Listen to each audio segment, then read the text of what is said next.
देखिए, आज शक्ति की आराधना का पर्व प्रारंभ हुआ है।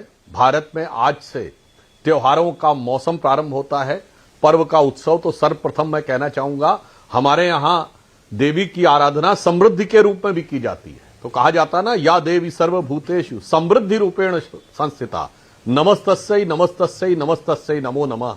परंतु मैं कांग्रेस के लिए कहूंगा कि सद्बुद्धि रूपेण संस्थिता, इनके यहां सद्बुद्धि के रूप में आए तो शायद ये अपना और देश का अधिक भला कर सके। अभी हमारे मित्र अतुल जी क्या बोल रहे थे, जीएसटी काउंसिल में निर्णय हुआ 2017 में। महोदय, जीएसटी काउंसिल में आज तक जितने निर्णय हुए हैं सर्वसम्मति से हुए हैं।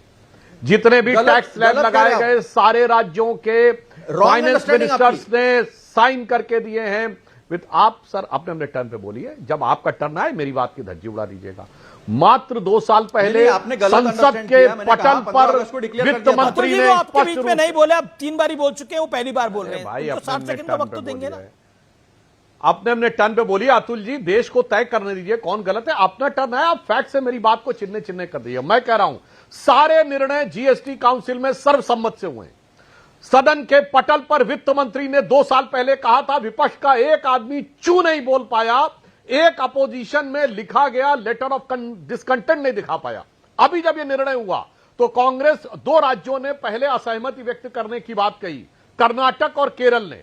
उसके उपरांत हिमाचल, जो कांग्रेस शासित राज्य था, वो भी साथ में था। फिर यह बात हुई कि परंपरा रही है आज तक सर्वसम्मत से हो, या इन्हें लगा होगा कि टैक्स कटने में हम विरोध करेंगे।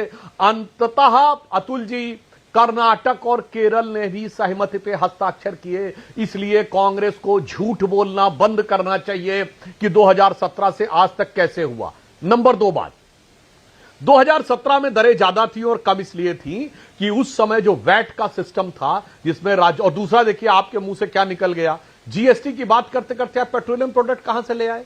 पेट्रोलियम आबकारी यानी जो शराब है, ये 2 तो राज्यों ने कभी आने ही नहीं दिए। और मैं ईमानदारी से कह रहा हूं, हमारा राज्य हो या आपका राज्य, ये जीएसटी में नहीं आने देना चाहते थे, तो जीएसटी में पेट्रोल कहां से आ गया।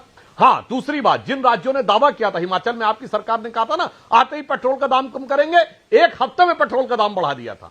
खैर, अब हम यह कहना चाहते हैं कि जो कारण था 2017 से पहले, जो वैट था, वो इतना ज्यादा था और राज्य सरकारें एकदम अपनी कटौती करने को तैयार नहीं थी। 2016 में ज्यादातर राज्य सरकारें विपक्ष की थी।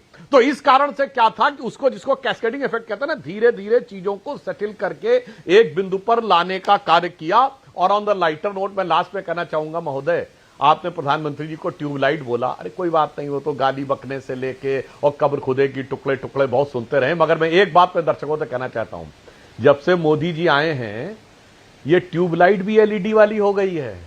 अब वो ट्यूबलाइट वो नहीं जो कांग्रेस के जमाने में फ्लिकर करके जलती थी, loop loop loop loop loop तब जलती थी, अब तो खट से जलती है साहब। अब ट्यूबलाइट भी चली गई, बदल गई है। पता नहीं आप ट्यूबलाइट में भी अब नई जमाने में पड़े हुए हैं। इसलिए मेरा कहना है, तेरे गठरी में लागा चोर मुसाफिर, मन की आंखें खोल।